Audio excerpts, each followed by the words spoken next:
A lot has happened since my big fat Greek wedding. Like I never left. My father passed away, and his last wish was for us to visit his childhood village and reconnect with our roots. So, we're having a reunion. We're going to Greece. Oh, yeah.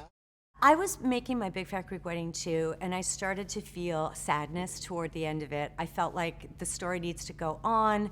You know, 3 always feels good, a trilogy. And so I thought, I have to do another one. And I wanted to tell the story about going back to Greece. And the original story was going to be, of course, that we go with Michael Constantine's character back to his village, because that's all my dad ever wanted, was for us to visit his village. And so I wrote this movie about taking Michael Constantine back to Greece. And then we, of course, lost Michael Constantine in the same year that I lost my dad.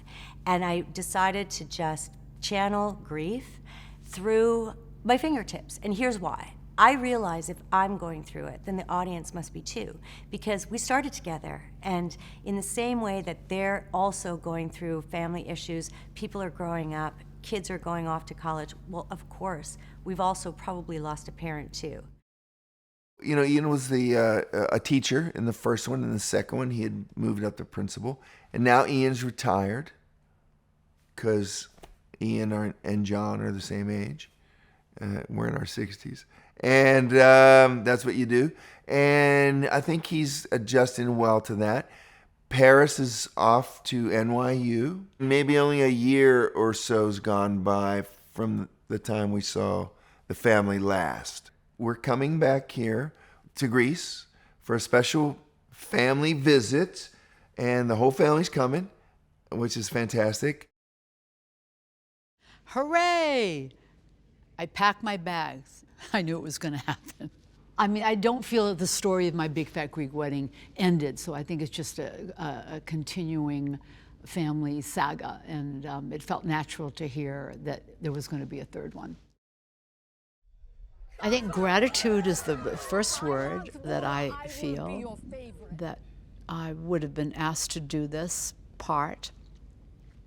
And the part was, I didn't know it at the time, was really close to who I am as an Armenian woman. And it was a real gift to be able to play a character that's a little larger than life, but really no larger than life of every Armenian woman that I know. So it feels really natural to play the part. That's one thing. That's the kind of character development. But over the last 20 years, and I've done many things over the last 20 years, I would say, without a doubt, this character and this movie or franchise is the one thing that people, if they know me, know. They might not know the Tony Award-winning performance. I mean, they might not know of anything I've done on Broadway or any television show I've done recently or that's on the air now, but they know my Big Fat Greek Wedding. When we heard that number 3 was happening, I was deeply excited. I didn't expect it, I really didn't. Like, we sort of dreamed of it. And the first 2 films we shot in beautiful Toronto, and it was gorgeous, as Chicago. And we really had a great time. We really explored Toronto and had a really good time. It was a good bonding time. The first film was 22 years ago. Second film was 7 years ago. So when we heard about this one and there was a whisper on the ground that it was going to be in Greece, it was ridiculously exciting. I've only been to Greece a very small portion at a time back in the day with NSYNC. It was in Crete, actually. So we never got a chance to see any. I've never been to Mykonos. I still haven't been there yet. But to be in Athens and then to be here in Corfu where we were shooting is freaking awesome. You know, it was one of those things because for me, when I was with the group, it was like 1 or 2 days you're in and you're out. Here I'm here for a couple of weeks. So then it's first of like getting adjusted to the time zone. And then it was finally, all right, let's go to this beach. Let's check out this place. Let's have a drink here. Let's find out just culture. Let's just go see this. Let's go see the Poseidon's, building of this and that. And it was just really, really cool just to be able to have the time to do that and to be here in Greece. I've vacationed in Greece for years and years, and then I get this outlandish idea that we're suddenly going to make a movie taking the Big Fat Greek family back to Greece. And so I wrote the script thinking, there's no way they're gonna let me do it. Suddenly we're in Greece and we're there and we're scouting locations. And I was sending the cast pictures and images of like, we're gonna film here and this set is available to us and this is the village that's, its architecture matches this set that we're going to build. And I just was telling them things, but I did not expect it to come to fruition until the day I saw everybody in dance rehearsal. And that's when I realized we're doing it. We're actually making this movie, and everybody's here in Greece, the homeland. Pick the one we have for dinner. Oh, thank you. I'm a vegetarian.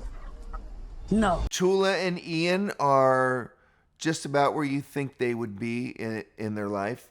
There's not a lot of changes. They're still in love. They love each other, and it's a really healthy relationship. They still laugh at each other's jokes, which is nice. Paris is a little bit of a problem, just like any young girl would be who's in her first or second year of college. A big worry for the parents.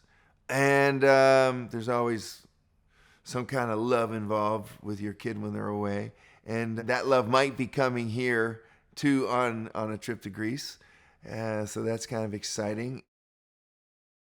We went to this town and it was very quiet, only 20 inhabitants, just like the scene when the family arrives in the village. And we were walking around and I said to Barry, you know what I really need? For that scene when we're looking down from the rooftop, I would love to have a vantage point, top of the village looking down. And we're looking and we see a church spire, but I'm telling you, it had a rickety balcony around it, and I was like, oh, yeah, this is where it ends. No, we're not climbing that thing. We have 20 crew members with us, and we're walking around looking for where can we go up high, whispering in this town, and this man appears here, like right here, and he goes, Nia Vardalos. And I go, yes, hello, how are you, sir? And he says to me in Greek, are you looking for a high up point? And I say, yes. And he goes, come to my house.